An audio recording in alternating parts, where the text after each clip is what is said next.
அபிராமி அம்மா இந்த ஊர் நாச்சியார் அப்படிங்கிறது அந்த ஐயருக்கு தெரிஞ்சிருக்கு. ஆனால் அவங்களோட மருமக ஊரறிய தாலி கட்டியிருக்காங்க நம்ம அபிராமியை. அபி இல்லைங்க, நம்ம துளசியை. நீ நான் காதல் அபியே தான் வருது. நம்ம துளசியை பண்ணியிருக்காங்க. அப்படி இருக்கையில் துளசி அந்த அம்மா மருமகன்னு இந்த ஐயருக்கு தெரியல. யாரோ ஒரு பொண்ணு மாதிரி ட்ரீட் பண்ணுறாரு. ஒருவேளை அவர் புதுசாக நியூ ஜாயிண்டோ அப்படி இருக்குமோ அப்படி தான் தோணுது. பார்த்தா நானே தனியாக தான் வந்திருக்கேன். ஏன்னா வீட்டில் எல்லாரும் பேசிக்கிறாங்க, இன்றைக்கி நல்ல நாள் தாலி பிரித்து கோர்த்தா புருஷனுக்கு ஆயுசு நீண்ட ஆயுசு அப்படிங்கிறாங்க. ஏன்னா ஒரு 4-5 நாள் தானே தாலி கட்டி ஆயிருக்கும். இல்லைன்னா நாட்கள் நிறையா இருந்திருக்கலாம். நமக்கு கூட இப்போ 2 நாள் கதைக்கு நமக்கு தெரிஞ்சிருக்கலாம். அதனால என்ன பண்ணுது நம்ம பிள்ளை துளசி, நம்மளும் போய் தாலி கோர்த்துருவோம். ஏன்னா சின்ன தம்பி பாவம், அவன் நல்லா இருக்கணும். நம்ம உயிரை காப்பாற்றுறதுக்கு அவன் தாலி கட்டினான். அதுவும் இல்லாமல் சின்ன பிள்ளைலேருந்து நம்மளே உயிராக நினச்சிட்டு இருக்கான். அந்த ஒன்றுனால தாங்க இந்த பிள்ளை துளசி வந்து தான் புருஷன் முத்துவை மறந்துட்டு முத்தோட இன்னும் 100 வருஷம் 1 வருஷம்னு வாழலை, ஒரு நாள் கூட வாழலை. ஆனாலும் வாழ்ந்தே இருந்திருந்தாலுமே இவங்க ஏற்றுக்கிட்டது காரணம் என்ன அப்படின்னா, சின்ன தம்பி ஏற்றுக்கிட்டாங்க இல்லையா, அதுக்கு முழுக்க காரணம் சின்ன பிள்ளையிலேருந்து அவங்க விரும்பிட்டு இருக்கார் இல்லையா, அது ஒன்றுனால தான். அதுவும் இல்லாமல் அவங்க அம்மா வேற சொல்லிட்டு போயிட்டாங்க. அதை விட புருஷன் வந்து கனவுல சொல்கிறாரு. அதனால ஏற்றுக்கிறாங்க சின்ன தம்பியை. போய் தாலி பிரித்து கொடுக்கறதுக்கு அந்த ஐயர்கிட்ட கொடுக்குறாங்க. கடவுளுக்கே தெரியும் எனக்கு யாரும் இல்லைன்னு, அதனால நீங்கள் வந்து சாமி பூஜை பண்ணி கொண்டாங்கங்கிறாங்க. அதனால தாலி எடுத்து வச்சு கோர்க்க போகிறாங்க. அங்கே வந்துடுறாங்க. நிறைய பேருக்கு அர்ச்சனை பண்ணுறதுக்காக அபிராமி அம்மா. ஏன்னா நாச்சியார் பொது சமூக சேவைனா எல்லா இடத்துக்கும் போக வரத்தானே இருக்கணும். இந்த மாதிரி ஒரு பொண்ணு பாவங்க தன்னந்தனியாக இருக்குது, அந்த பொண்ணுக்கு நீங்கள் ஆசீர்வாதம் பண்ணுறீங்களா அப்படின்னு அந்த ஐயர் சொல்ல, பண்ணுறனே அப்படிங்கல. ஐயோ அத்தை அப்படின்னு ஓடி போய் உட்காந்து ஒளிஞ்சுக்கிறது நம்ம துளசி. அங்கே வர்றாரு. இங்கே தானே அந்த பொண்ணு இருந்துச்சு, காணுமே அப்படின்னு தேடி பார்க்குது. அதுக்கப்புறம் சரிம்மா நீங்கள் கொஞ்சம் கோர்த்து கொடுத்துட்டு போங்க, அந்த பொண்ணு வந்தால் நான் கொடுத்துறேன், ஏதோ அர்ஜென்ட் வெளில போயிடுச்சு போல இருக்கு, தங்கத்தை இப்படி வச்சுட்டு போயிருக்காளே அப்படின்னு சொல்ல, உடனே நாச்சியார் பார்க்குறாங்க. ஏங்க என்ன சாமி சொல்லிட்டீங்க, நம்ம அம்மன் சன்னதி, நம்ம கோயிலில் இருக்கிறோம், கோயிலில் தங்கத்தை வச்சா யாரும் தூக்குவாங்களா என்ன, அவன் நம்பிக்கையில் வச்சுட்டு போயிருக்கா, என்ன அவசரமோ அப்படின்னு சொல்லிட்டு உட்காந்து கோர்க்குறாங்க. இவங்க கோர்க்க அப்படியே துளசிக்கு சந்தோஷம் தாங்கலை. அதுக்கப்புறம் எல்லாத்தையும் கோர்த்து கொடுத்துட்டு 2-3 கோர்த்துட்டு கிளம்பி போயிடுறாங்க. அந்த பொண்ணு கரெக்டாக அவங்க போக துளசி வருது. என்னம்மா எங்கேம்மா போயிருந்த, உனக்கு இந்த ஊர் நாச்சியாரே வந்து கோர்த்து கொடுத்துட்டு போனாங்கம்மா, ஆசீர்வாதம் பண்ணிட்டு போனாங்க, நீ நல்லா இருப்பேன்ட்டு. தெரியுமே அப்படிங்கிறாங்க. தெரியுமா, என்ன சொல்கிற? இல்லை எனக்கு அப்படி அவங்க நாச்சியாருங்கிறவங்க நல்லவங்க, அவங்கக்கிட்ட நீங்கள் இந்த விஷயத்த சொன்னதுக்காண்டி அவங்க இப்படி தான் சொல்லியிருப்பாங்கன்னு எனக்கு தெரியும்னு சொல்ல வந்தேன் சாமி அப்படின்னு துளசி சொன்னோன்னு ரொம்ப சந்தோஷப்படுறாங்க மனசுக்குள்ளே. அதுக்கப்புறம் சாமி ரொம்ப தேங்க்ஸ் சாமி, அந்த அவங்கக்கிட்ட இந்த மாதிரி தாலியை கொடுத்து கோர்த்து வச்சதுக்கு அப்படிங்கிறாங்க. எல்லாம் அந்த சாமியோட அருள்மா அப்படிங்கிறாங்க. அதுக்கப்புறம் ஃபுல்லாக கோர்த்துட்டு தனக்கு தானே தாலியை போட்டுக்கிறாங்க. பாவம் துளசியோட நிலைமை. அடுத்து இங்கே வந்து சிவகாமி என்ன பண்ணுது, அப்படியே மண்டையை போட்டு பிச்சுக்கிட்டு இருக்கு. எதுக்கு அபிராமி இங்கே வந்தா, ஏன் வந்தா, அப்பா கிட்ட என்ன பேசிட்டு போனா, ஒன்றுமே சொல்ல மாட்டேங்கிறாரே அப்படின்னு தவிச்சிட்டு இருக்காங்க. அதுக்கப்புறம் பிள்ளைகளையும் கூட்டிகிட்டு போகிறாங்க. போயிட்டு இங்கே பாருங்கப்பா, என் பொண்ணு மேலே சத்தியமாக சொல்கிறேன், இப்போ நீங்கள் சொல்லணும் எதுக்காக அபிராமி வந்தா, அவகிட்ட என்ன நீங்கள் சொன்னீங்க அப்படிங்கிறாங்க. நான் ஒன்றுமே சொல்லலைம்மா அப்படிங்கிறாங்க. சரி அவகிட்ட ஒன்றும் சொல்லலை, ஆனால் அவள் புருஷன்கிட்ட என்ன சொன்னீங்க, பரஞ்சோதிட்ட என்ன சொன்னீங்க, சொல்லுங்க அப்படின்னு கேட்க, ஏம்மா நான் சொல்லலைன்னா என்னை விட மாட்டியா, நான் விட மாட்டேன்னு இல்லைப்பா, எனக்கு மண்டையை போட்டு பிச்சுக்குது, என்ன சொன்னீங்க சொல்லுங்க அப்படின்னு கேட்கல. ஒன்றும் இல்லைம்மா, உனக்கு நான் என்ன சொன்னாலும் உன்னால் தாங்க முடியாது உன் இழப்பு அப்படிங்கிறாங்க. என்னப்பா, உன் குழந்தை யார் தெரியுமா, அதுதான் இறந்து போச்சே, அது இறக்கலம்மா, அந்த முத்து தாம்மா, அபிராமியோட குழந்தை முத்து தாம்மா ஓம் பிள்ளை. என்னப்பா சொல்கிறீங்க? ஆமாம்மா அப்படின்னு சொன்னா ஆடி போகிறாங்க. அப்போ அந்த வீட்டில் வளர்ந்தது ஏன் பிள்ளையா? ஆமாம்மா ஆமாம். எப்படிப்பா என் பிள்ளை எப்படி அங்கே போணுச்சு அப்படிங்கிற நடந்ததெல்லாம் சொல்கிறாரு. உன் பிள்ளை அந்த ஜமீனே ஆளுன்னு நினச்சேன், அதனால தான்மா உன் பிள்ளைய அங்கே போட்டுட்டு அவள் பெற்ற பிள்ளைய நான் எடுத்து காடு மாற்றிட்டேன். ஐயோ என் பிள்ளைய நான் என்னென்ன பண்ணிட்டேனே, நிறையா வாட்டி அந்த பிள்ளைக்கு இடைஞ்சல் கொடுத்துட்டேனே, அப்பா என்கிட்டயாவது நீங்கள் சொல்லியிருக்கலாம்ல அப்படின்னு சிவகாமி போட்டு அப்படியே பயங்கரமாக கொதிக்கிறாங்க. நான் சொன்னால் நீ ஏதாவது போய் பாசத்தில் போய் நின்றுருவியே அப்படின்னு தாம்மா பயந்துட்டு தாம்மா அப்படி பண்ணிட்டேன் அப்படிங்கிறாங்க. அப்படியே ஆடி போகிறாங்க. ஐயோ ஐயோ ஐயோ அப்படின்னு சொல்லிட்டு, ஏம்மா எதுக்குமா, ஏன் இப்படி அழுகிற? இல்லைப்பா என் பிள்ளைய என் கையாலே நான் கொன்னுட்டேன்ப்பா. என்னம்மா சொல்கிற? ஆமாப்பா அப்படின்னு நடந்ததை சொல்கிறாங்க. கரண்ட் ஷாக் அடிச்சு நான் எலிக்கி வச்சுருந்தது அவன் வந்து விழுந்துட்டான், ஆனால் கண்ணு முன்னாடி துடிச்சான், நான் நினச்சிருந்தா காப்பாற்றிருக்கலாம், அந்த அபிராமியோட பிள்ளைய நான் ஏன் காப்பாற்றணும்னு விட்டுட்டேன்ப்பா, கல் மனசா இருந்துட்டனே. ஐயோ ஐயோன்னு தலையில் அடிச்சுக்கிறாங்க. அப்படியே ஒன்றும் சொல்ல முடியல. என்ன பண்ணுறதுமா, நம்ம பண்ண பாவங்கள் அதுதான் இப்படி சுற்றி வந்துருச்சு அப்படிங்கிறாங்க. அதுக்கப்புறம் சரிப்பா எனக்கு இது பிரச்சனை இல்லை, அவள் அவளோட வாரிசு எங்கேப்பா இருக்குது அப்படிங்கிற அங்கே ஒய்யால எனக்கு தெரியுமே நீ வருவேன்ட்டு நான் யார்ட்டையும் அங்கே ஒரு நர்ஸுக்கிட்ட கொடுத்துட்டேம்மா அவ்வளோதாம்மா அப்பாடா அன்னைக்கு பண்ண பாவத்துக்கு இன்னைக்காவது பிராய்ச்சித்தம் தேடணுமே அப்படின்னு நினச்சிக்கிறான். நிஜமாப்பா அப்போ அந்த பிள்ளை எங்கே இருக்குன்னு தெரியாதப்பா அப்படின்னு கேட்க ஆமாம்மா நான் ஏம்மா போய் சொல்ல போகிறேன் அப்படிங்கிறாங்க. அப்போ பரஞ்சோதிட்ட என்ன சொன்னீங்க? இதே தான் சொன்னேன், உன் பிள்ளை எங்கே இருக்குன்னு தெரியல, உன் பிள்ளை உயிரோட தான் இருக்குது, தேடி எங்கே வேணாலும் கண்டுபிடிச்சிக்கன்னு சொன்னேம்மா, வேற ஒன்றும் இல்லைம்மா அப்படிங்கிறாங்க. அவன் எங்கே இருந்தாலும் சரி நான் தேடி கண்டுபிடிப்பேன், இல்லையா அந்த பிள்ளை கிடைக்காம போகணும், அப்படியே கிடைச்சாலும் நான் விட மாட்டேன். ஏமா இப்படிலாம் பண்ணுற?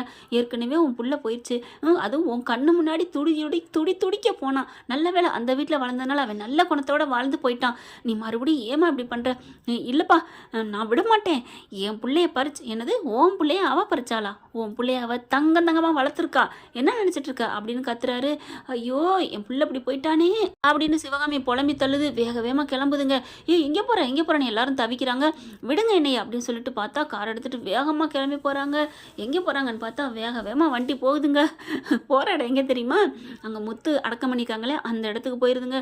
போயிட்டு வண்டியை நிப்பாட்டிட்டு அப்படியே இறங்கி வருதுங்க. அப்படியே பார்க்க அப்படியே அழுகையாக வருது. மவனே முத்து அப்படின்னு அவன் சமாதியில் போயிட்டு புரண்டு அழுகிறாங்க. அந்த அழுகை காற்று மேலும் புயலும் மழையும் அடிக்குது. ஐயோ முத்து அப்படின்னு சொல்லிட்டு கரெக்டாக பார்த்தீங்கன்னா இங்கே 2-3 பேர் வராங்க. என்ன இவங்க இதில் சமாதியில் விழுந்து அழுகிறாங்க, ஒன்றும் புரியலையே அப்படின்னு சொல்லிட்டு ஊராளுக்கு பார்க்குறாங்க. சிவகாமி அம்மா ஏம்மா இவங்க மேலே விழுந்து அழுகிறீங்க? இந்த பையனுக்கு உங்களுக்கு என்ன இருக்குது? இது அபிராமி அம்மா பையனாச்சே, இருந்துட்டு போட்டோம், என்ன என் காட்டுக்குள்ள தானே போனா அதுதான் அப்படின்னு சொல்லிட்டு அழுகுறாங்க. அழுகிற பார்த்துட்டு அங்கே இருக்கவங்க 2 பேர் என்ன பண்ணுறாங்க, அபிராமி வீட்டுக்கு போகிறாங்க. அபிராமி பார்த்தோன்னே என்ன வாங்க என்ன விஷயம்? இல்லை இந்த மாதிரி உங்கள் காட்டில் உங்கள் ஐயா இருக்கார் இல்லையா முத்தையா சமாதி, ஆமாம் அங்கே சிவகாமி அம்மா இந்த மாதிரி அழுதுட்டு இருக்காங்க. என்னது அவன் ஏன் பிள்ளைய கட்டி பிடிச்சி அழுகிறாளா? ஆமாம் எதுக்கு அவள் பண்ணுறா அப்படின்னு அவங்களும் எல்லாரும் கிளம்பி வராங்க. இங்கே பார்த்தா அழுதுட்டு அப்படியே தலையை அப்படியே அதிலே வச்சுட்டு சோகமே உருவாக படுத்திருக்கு. ஏன்னா பெத்த பிள்ளை இல்லையா. வர்றாங்க அபிராமி கோவத்தோட தான் வர்றாங்க. ஆனால் இவங்க அப்போ கிடக்கிறத பார்த்துட்டு ஒன்றும் சொல்ல முடியாமல் கிட்டக்கு வந்து நிற்கிறாங்க. சிவகாமி அப்படிங்கிற அப்படின்னு எந்திரிக்கிறாங்க. முழிச்சிட்டு கண்ணை முழிச்சிட்டு என்ன அப்படிங்கிற மாதிரி பார்க்க, என்ன ஒன்றும் இல்லாத திருநாளா இன்னைக்கு என்ன என் பிள்ளை சமாதியில் நீ வந்து படுத்திருக்க, அவள் இறந்தது உனக்கு சந்தோஷமால இருக்கும் அப்படிங்கல. அபிராமி என்ன மன்னிச்சிரு அபிராமி, என்ன மன்னிக்கணும் ஏன் மன்னிக்கணும் அப்படிங்கல. இவன் இந்த முத்து யார் தெரியுமா? யாரு அப்படிங்கிறாங்க. இவன் உன் பிள்ளை இல்லை. என்னது ஏன் பிள்ளை இல்லையா? ஆஹா இவகிட்ட சொல்லக்கூடாது அப்படின்ட்டு. இல்லைப்பா இவன் ரொம்ப நல்லவன், இவன் ஊருக்கே பிள்ளையா இருந்தான், அதனால தான் இப்போ நினச்சி பார்த்தேன், பாவம் இறந்துட்டானே அவனுக்காக நம்ம அழுகவே இல்லையே அப்படின்னு அழுக வந்தேன். அவன் எனக்கு 2-3 வாட்டி என்னை காப்பாற்றிருக்கான் என் உயிரை, அதனால தான் அப்படின்னு சொல்லி மறுபடியும் அழுகுறாங்க. என்ன இவன் என்ன சொல்கிறானே புரியலையே, என்ன நடக்குதுங்க அப்படின்னு தெரியாமல் தவிக்கிறாங்க அபிராமி. அதுக்கப்புறம் இங்கே பாருங்க, இப்போ எதுக்கு என் மகன் சமாதிட்டு வந்து அழுகுறீங்க, மரியாதையை போயிரு சிவாமி போயிரு அப்படிங்கல. ஏன் அபிராமி ஒரு அழுகிறது கூட இங்கே உரிமை இல்லையா? அந்தளவுக்கு நான் என்ன அதை தோண்டியை எடுத்துகிட்டு போகிறேன் அப்படின்னு சொல்லி அழுக. என் புள்ள சமாதியில் என்ன அழுக விடாமல் பண்ணுறியடி, இருடி உன் புள்ள சமாதியை உனக்கு தெரியாத அளவுக்கு பண்ணுறேன் அப்படிங்கிற மாதிரி இன்னமும் இந்த கேடுகட்ட சிவகாமி மனசு திருந்தவே இல்லைங்க. அதுக்கப்புறம் சரி சமாதியில் யார் வேணாலும் அழுகலாம் வணங்கலாம் அப்படின்ட்டு அபிராமி என்ன பண்ணுறாங்க, கொஞ்சம் ஒதுங்கி போயிடுறாங்க. சிவகாமி அழுதுகிட்டே இருக்குது. சரி போதும் அழுது கிளம்பு அப்படிங்கிறாங்க. ஏன் அபிராமி நான் எப்போ வேணாலும் போவேன், நான் அழுவேன், நான் போக மாட்டேன், என் உயிரை 2 வாட்டி காப்பாற்றிருக்கான். என்ன இது இவளுக்கு என்ன இத்தனை நாள் தெரியாதா, இன்னைக்கு தான் தெரியுமா காப்பாற்றினது அப்படிங்கிறாங்க. அதுக்கப்புறம் பார்த்தா ஊரே அங்கே ஒவ்வொருத்தவங்களாம் வந்துடுறாங்க, கூட்டம் கூடுது. இங்கே இவரும் வந்துடுறாரு, புருஷன் வந்துடுறாரு. பரஞ்சாதி வந்துட்டு என்னாச்சு அப்படிங்கல. ஆஹா புள்ள இறந்துருச்சுன்னு இவளுக்கு தெரிஞ்சிருச்சோ அப்படின்னு நினைக்கிறாரு. ஏன்னா இவர்கிட்ட அவங்க சொல்லிட்டாங்க இல்லையா, முத்து வந்து என் பிள்ளை உங்கள் பிள்ளை இல்லை அப்படின்னுட்டு, அதனால அம்மா கறி பிள்ளைக்காக அழுகிறா அப்படின்ட்டு அபிராமி வா அப்படின்னு சொல்லி கூப்பிட்றாரு. இல்லைங்க அது வந்துங்க அப்படின்னு அபிராமி சொல்கிறாங்க. வா அபிராமி அதெல்லாம் பார்த்துப்பா வா அப்படின்னு சொல்லி கூப்பிட்டு போகிறாங்க.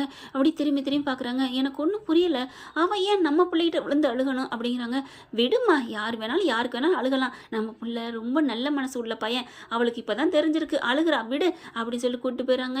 எல்லாரும் பார்த்தா இதே பேச்சு தாங்க ஊரு பூரா. இந்த மாதிரி அதுவும் எதிரியாக நினச்சிட்டு இருந்த சிவகாமி அதுவும் முத்தையா போயிட்டு முத்து ஐயா அவங்க சமாதியில் அழுகுறாங்கன்னு எல்லாரும் சொல்ல, இந்த நியூஸ் பார்த்தீங்கன்னா சின்னத்தம்பி அம்மாவுக்கு அது வரைக்கும் போகுது. அவங்க வெளியில் வந்து வேலை ஜாமான் வாங்கிட்டு இருக்காங்க கடையில். அப்போ தான் சொல்கிறாங்க, பாருவேன் சிவகாமி அம்மா எதுக்குமே இறங்காத அம்மா அபிராமி அம்மா ஐயா பையனோட இறந்த சமாதியில் போயிட்டு அழுகுறாங்க அப்படின்னு சொன்னோன்னே, என்ன இந்த பொம்பளைக்கு உண்மை தெரிஞ்சிருச்சா அவங்க பையன் தான்ட்டு? அப்போ நம்ம பையன்னு தெரிஞ்சிருமா? அபிராமி பையன் நம்மக்கிட்ட இருந்தானு அது தெரிஞ்சிருக்குமா? இந்த உண்மை தெரிஞ்சிருந்தா அந்த உண்மை தெரிஞ்சிருக்கணுமே.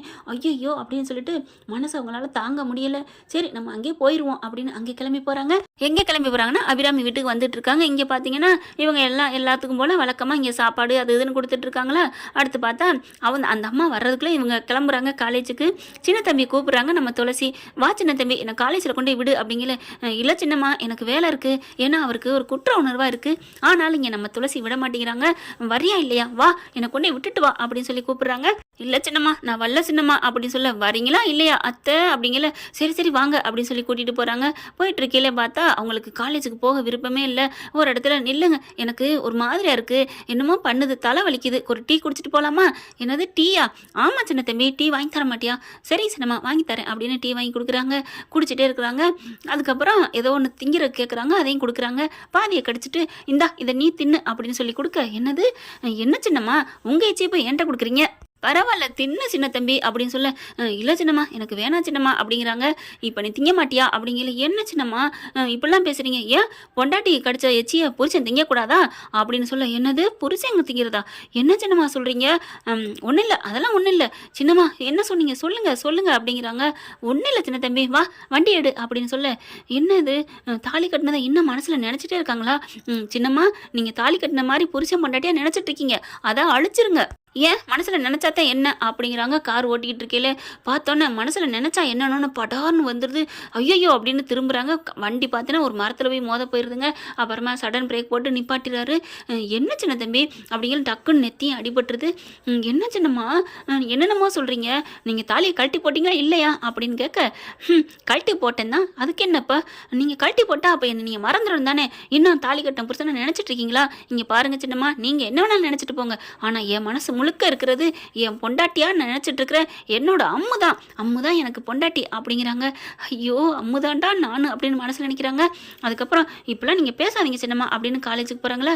காலேஜுக்கு போய் எனக்கு போக பிடிக்கல சின்ன தம்பி, நம்ம எங்கேயாவது சுத்தி பார்க்க போவோமா அப்படிங்குது இந்த பிள்ளை. என்னது சுத்தி பார்க்கவா, என்ன அம்மாவுக்கு தெரிஞ்சுன்னா என்ன தொலைச்சு அப்படின்னு நேராக காலேஜ் வாசலில் கொண்டே விட்டுறாரு. பாப்பண்டி நீ என்னோட சுற்றி பார்க்க வருவ அப்படின்ட்டு, வரட்டா சின்ன தம்பி அப்படின்னு டக்குன்னு அங்கேருந்து ஒரு கண்ணத்தை அப்படி கிள்ளிட்டு போகிறாங்க. என்ன அம்மா சின்னம்மா பண்ணுறது எதுவுமே எனக்கு சரியில்லையே, எனக்கு ஒன்றும் புரியல, ஐயோ கடவுளே என்னை காப்பாற்று அப்படிங்கிறாரு. அதுக்கப்புறம் காலேஜ் முடிஞ்சு வீட்டுக்கு வராங்க. அப்போ தான் அவங்க அம்மாவில் அங்கே வந்துட்டு இருக்கிறாங்க. வந்துட்டு என்ன நடக்குதுன்னு பார்க்குறதுக்கு வர்றாங்க. பார்த்தா அங்கே யதார்த்தமாக எல்லாரும் தான் இருக்கிறாங்க. அப்போ எதுவுமே தெரியல போல இருக்கே, அப்போ நம்ம ஏன் சொல்லிக்கிட்டு நம்ம வாட்டுக்கு கிளம்பி போகலாம் அப்படின்னு நினைக்கிறாங்க. பார்க்கல டக்குன்னு பரஞ்சோதி பார்த்துறாரு, கூப்பிட்டுறாரு, இங்கே வா எங்கே போகிற அப்படிங்கல. அதாவது ஒன்றும் இல்லைங்கய்யா சும்மா தான் ஏன் வந்தேன் அப்படின்னு சொன்னோன்னே, சும்மா எதுக்கு வந்த வா அப்படின்னு சொல்லிட்டு கூப்பிட்டு உட்கார வைக்கிறாரு. சாப்பாடை போட சொல்கிறாங்க. சாப்பிட்டதுக்கப்புறம் உங்ககிட்ட முக்கியமானது ஒன்று கேட்கணும் அப்படின்னு பரஞ்சோதி சொல்ல, தனியாக வான்னு கூட்டிகிட்டு போகிறாங்க. அபிராமி பார்க்குறாங்க, என்ன தனியாக கூட்டிகிட்டு போகிறாங்களே அப்படின்னு அப்படியே மண்டை சுற்றுது. பக்கத்தில் போய் ஒளிஞ்சு நின்று கேட்குறாங்க, இங்கே பாரு எனக்கு எல்லாம் தெரியும் இந்த ரகசியம் அப்படிங்கிற. ஐயா என்ன ரகசியம்? எங்கள் பிள்ளை இறக்கலை, உயிரோட தான் இருக்கான்னு அப்படின்னு பரஞ்சோதி சொன்னோன்னே அபிராமிக்கு தூக்கி வாரி போடுது. என்னது எங்கள் பிள்ளை இறக்கலையா?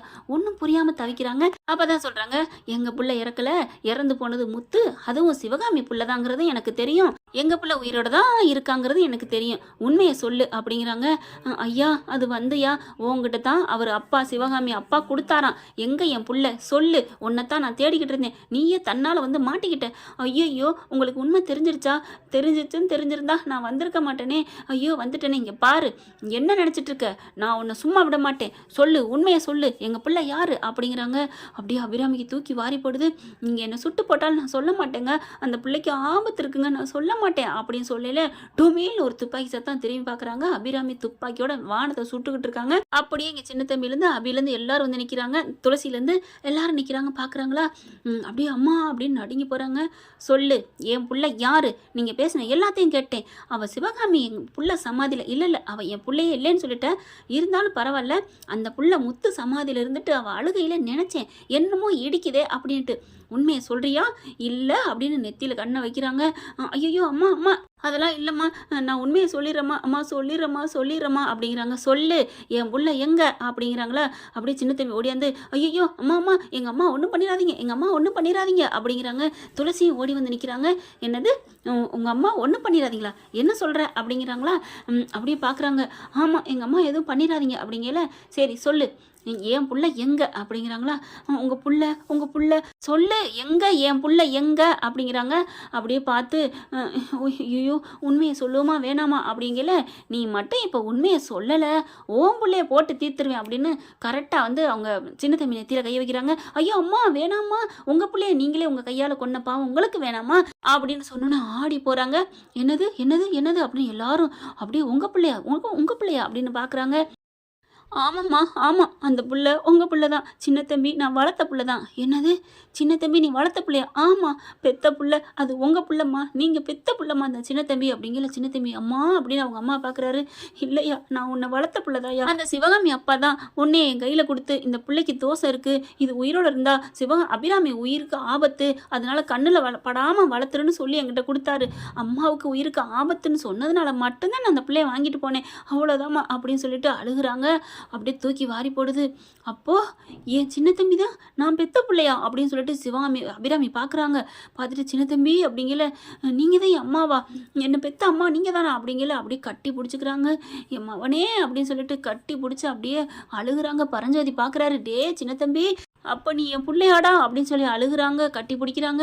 துளசிக்கு அப்படியே தூக்கி வாரி போடுது. என்னது இவர் தான் இந்த ஜமீனுக்கே வாரிசா அப்படின்னு சொல்லிட்டு தாலியை பார்க்குறாங்க. அப்போ ஜமீனோட வாரிசு தான் என் கழுத்தில் ஏறி இருக்கா தாலியா, இப்போ நம்ம எப்போ சொல்கிறது, இப்போ சொல்லுவோமா சொல்ல வேணாமா ஒன்றுமே புரியலையே அப்படின்னு மண்டையை போட்டு குழப்பிட்டு இருக்காங்க துளசி. ஓகே ஃப்ரெண்ட், பார்க்கலாம், இப்படி தான் போகலாம், என்ன நடக்க போகுது அப்படிங்கிறத பொறுத்திருந்து பார்க்கலாம். வீடியோ உங்களுக்கு பிடிச்சிருந்தா தயவு செய்து லைக் பண்ணுங்க. இன்னும் அப்டேட்ஸ்க்காக சேனலை சப்ஸ்கிரைப் பண்ண மறக்காதீங்க. நம்ம கிட்ட இருக்க எல்லா சேனல்ஸோட லேட்டஸ்ட் வீடியோ அப்டேட்ஸ்க்காக மேல ரைட் சைடுல காட்டுற லிங்கை கிளிக் பண்ணி வாட்ஸ்அப் குரூப்ல ஜாயின் பண்ணுங்க. உங்களோட விடைபெறுவது நான் உங்கள் மெஹர்.